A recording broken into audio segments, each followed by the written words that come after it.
Hi అందరికీ రేణుకా వంటలకి స్వాగతం। ఈరోజు పిల్లలకి ఎంతో ఇష్టమైన చాక్లెట్తో ఒక వెరైటీ రెసిపీ చేస్తున్నానండి। మనం స్నిక్కర్స్ తెలుసు కదా, సో మనం ఇది ఇవాళ చాలా సింపుల్గా ఇంట్లో ఉన్న వాటితో బ్రెడ్ స్నిక్కర్స్ తయారు చేసుకోవచ్చు। అది ఎలాగో నేను ఈ వీడియోలో చూపిస్తాను। లోపల చాక్లెటీగా సాఫ్ట్గా, అలాగే పై లేయర్ నట్స్తో క్రిస్పీగా చాక్లెటీగా చాలా టేస్ట్ ఉంటుంది। ఒకసారి తయారు చేస్తే 1 వీక్ వరకు కూడా మనం స్టోర్ చేసుకోవచ్చు అండి। వీడియోలో క్లియర్గా చూపిస్తాను। దీనికోసం ఫస్ట్ ఒక పావు కప్పు పల్లీలని డ్రైగా రోస్ట్ చేసి పొట్టు తీసి ఇలా చిన్న ముక్కలుగా అంటే బద్దలుగా మనం నలుపుకొని పెట్టుకోవాలి। ఆ తర్వాత పై లేయరు ఇలా చాక్లెట్ కాంపౌండ్ తీసుకోండి। మిల్క్ చాక్లెట్ లేదంటే డార్క్ చాక్లెట్ ఏదైనా పర్లేదు। ఇలా చాక్లెట్ కాంపౌండ్ రూమ్ టెంపరేచర్లో ఉన్నప్పుడు దీన్ని ఇలా తరగలం అనమాట। ఫ్రిడ్జ్లో పెడితే చాలా గట్టిగా ఉంటుంది।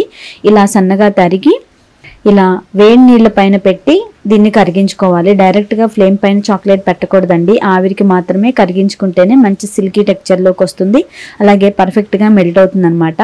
సో ఈజీగానే ఒక 2 నిమిషాలకే చాక్లెట్ అంతా కరిగిపోయి ఇలా క్రీమీగా చక్కగా తయారైపోయింది, ముక్కలేమీ లేకుండా। ఇలా మెల్ట్ అయిన చాక్లెట్ని పక్కన ఉంచుకోండి। ఆ గిన్నె వేడి నీళ్ళ గిన్నె పైనే ఉంచి పక్కన ఉంచండి, సెగ అవసరం లేదనమాట। ప్రిపేర్ చేసి పెట్టుకున్న నట్స్, నేను పీనట్స్ వాడుతున్నాను, మీరు జీడిపప్పు అయినా వాడుకోవచ్చు అనమాట। సో ఇవి బ్రెడ్ స్నిక్కర్స్ కాబట్టి మనకి బ్రెడ్ కావాలి, ఫ్రెష్గా ఉన్న బ్రెడ్ తీసుకోండి।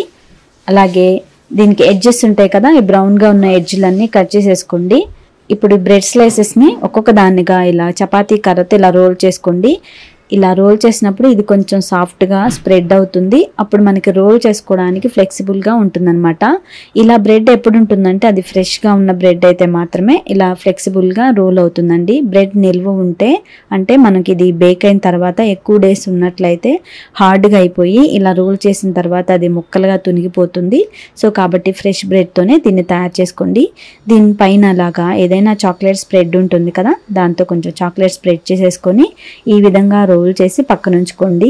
ఇలా మీరు ఎన్నితో స్నిక్కర్స్ తయారు చేసుకోవాలనుకుంటున్నారో అన్ని స్లైసెస్ని ఈ విధంగా చక్కగా రోల్ చేసుకొని చాక్లెట్ అప్లై చేసి రోల్ చేసి పక్కన ఉంచుకోండి। ఇప్పుడు రోల్ చేసుకున్న వాటిని నట్స్తో కలిపి ఉన్న ఈ చాక్లెట్లో ఈ రోల్ని ఒకసారి డిప్ చేసేసి మొత్తం చాక్లెట్ కోట్ చేసి ఈ విధంగా జాగ్రత్తగా సపరేట్ చేసి ఒక బటర్ పేపర్ ఉన్న ప్లేట్లో పెట్టండి। ఇలా అన్నీ పెట్టేసుకున్న తర్వాత దీన్ని ఒక 5 నిమిషాలు ఫ్రిడ్జ్లో పెట్టాలన్నమాట। అప్పుడు మనకి మంచిగా సెట్ అయిపోతుంది, ఎక్కువ టైం అవసరం లేదు, డీప్ ఫ్రిడ్జ్లో అవసరం లేదు, నార్మల్ ఫ్రిడ్జ్లోనే 5 మినిట్స్ పెట్టండి చాలు। 5 నిమిషాల తర్వాత బ్రెడ్ స్నిక్కర్స్ రెడీ। చూసారు కదా, పైన అచ్చం నట్స్తో స్నిక్కర్స్ లాగా వచ్చింది, మనం బయట షాప్లో కొనే స్నిక్కర్స్ లాగా। సో పైనంతా నట్స్ క్రిస్పీగా చాక్లెటీగా, లోపల బ్రెడ్లో కూడా మనకి చాక్లెట్ ఉంటుంది కాబట్టి లోపల బ్రెడ్ కొంచెం సాఫ్ట్గా ఉండి టేస్టీగా చాలా బాగుంటుంది। పిల్లలకి ఇలా హెల్దీగా ఇంట్లో చేసి పెట్టండి, ఇష్టంగా తింటారు। మీరు ఇలా తప్పకుండా ట్రై చేయండి। ఎలా వచ్చాయి ఏంటనేది నాకు కామెంట్ చేయండి, వీడియోని లైక్ చేస్తూ షేర్ చేయండి friends. Thank you for watching.